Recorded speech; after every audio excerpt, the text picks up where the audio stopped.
আগামী 1 অক্টোবর থেকে সুপার শপে এবং 1 নভেম্বর থেকে সারা দেশে বন্ধ হচ্ছে পলিথিনের ব্যবহার।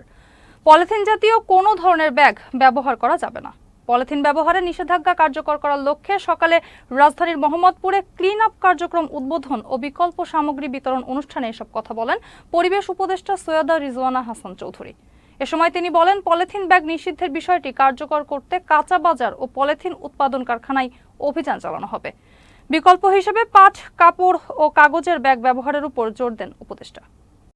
আগামী 1 তারিখ থেকে 1 অক্টোবর থেকে আমরা ঢাকা কেন্দ্রিক শুরু করছি। যখন আমরা ঢাকার সব সুপার মলগুলোতে ওনাদের সাথে আমরা বসে কিন্তু সিদ্ধান্ত নিয়েছি, এটা সরকারের একক সিদ্ধান্ত না।